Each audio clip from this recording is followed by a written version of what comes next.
Hey guys, this is not an update on my Nissan. This is just kind of a video about Photo Etch and kind of my thoughts on it. And more specifically, my thoughts and a question for the rest of you guys as to whether or not you guys use all of the Photo Etch that comes in your Photo Etch sets for the various models that you guys are building. I know for myself, in building cars and using Photo Etch for cars, this is a sheet of Photo Etch that is for the Nissan R89C that I'm currently working on.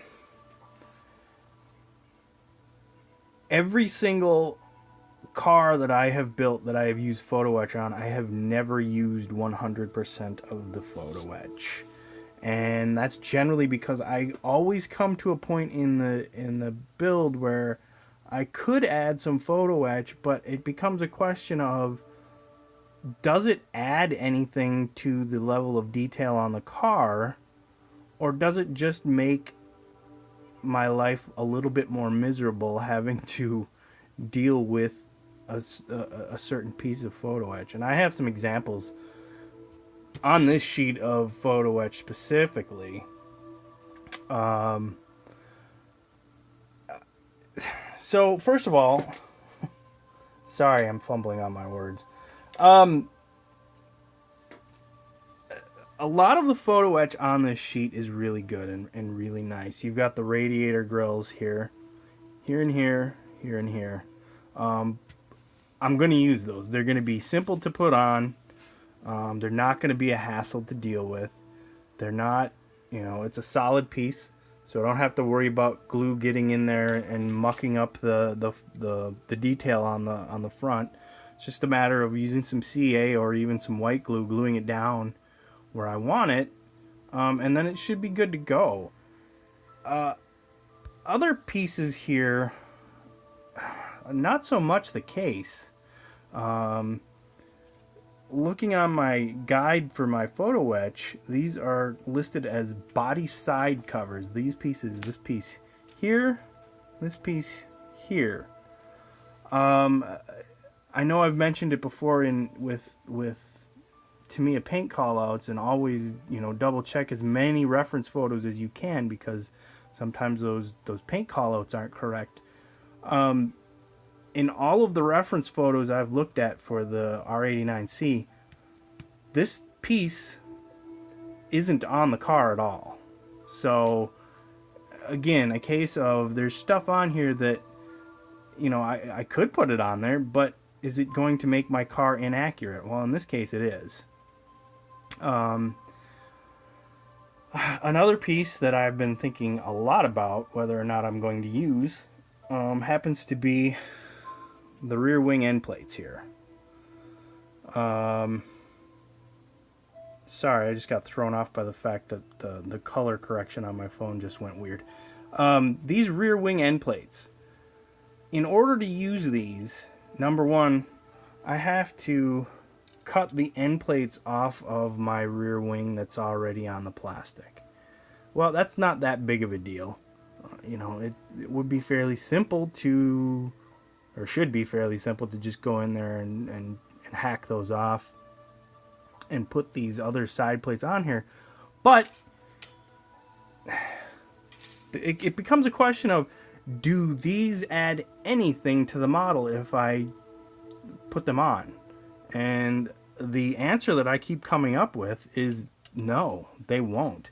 They won't add a single thing to this kit if I put these very thin pieces of Photo Etch on my rear wing, as my rear wing end plates. In fact, if anything, they're going to make the rest of that wing look out of proportion to those end plates, because these, whether or not these are to scale or not, probably aren't. But again, if I replace them with something that is a fraction of that width, it's going to make everything else look out of proportion as well. Again, Photo Etch is awesome in most cases. It's well worth using, but this is a case where if I use this, it doesn't do anything. It doesn't add anything to the kit for me. It doesn't, you know, it's just gonna give me a headache while I try to cut those end plates off without screwing up the wing in some form or fashion. Anyways, I'm just, you know, I'm saying all this stuff. Here's another example. The Photo Etch windshield wiper. Now there's some nice detail there, but the wiper blade itself, it's too thin. You know, it's going to be, you end up with a one-dimensional, what looks like a one-dimensional windshield wiper on the car if I were to use that. So it makes no sense to go to all the trouble of cutting that out, folding it up, cutting a piece off of the kit windshield, excuse me, kit windshield wiper to use that. You know, these, quite the opposite. These are a piece of the front bulkhead of the car that, you know, once I fold them up, there, they're going to be these pieces. They're going to go on either side of the front radiator. Those will look great, but again, do I need them? No. Will I use them? I just said I'm going to. I'm probably going to. The thing is, if I use them, no one's ever going to see them because the front bodywork is not coming off of this car. The rear bodywork is easily removable. I'll have that visible, but it's not really going to do anything for me other than to, you know, add time to the build and add possible headaches trying to get them folded right and get them to fit in there right. You know, if they don't fit in there right, that front bodywork's probably not going to want to sit down the way it's supposed to. Anyway, so on and so forth. I'm just curious what you guys think. If you're using Photo Etch, do you always use all of it? Do you, you know, find like I have that there are pieces that just aren't necessary? So anyways, that's my little video for this. Feel free to comment on it. Tell me what you think. Tell me what you do. There is no wrong way to do it. Do whatever suits you.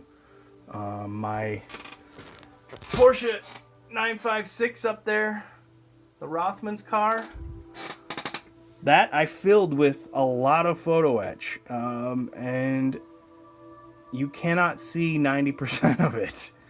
So, you know, that's a case of I put a ton of work into it that no one's ever going to see. I know it's there because I did it, but it's not visible. So, anyways, like I said, let me know what you guys think about Photo Etch and the, you know, whether it's worth it to use all of it, or, you know, in certain cases, if it just makes more sense to avoid the headache, because, you know, Photo Etch can be quite the headache at times. Yeah, whether it makes sense to, at times, to just avoid that headache and use the kit supplied pieces. Anyways, thanks for watching, everybody. Bye bye.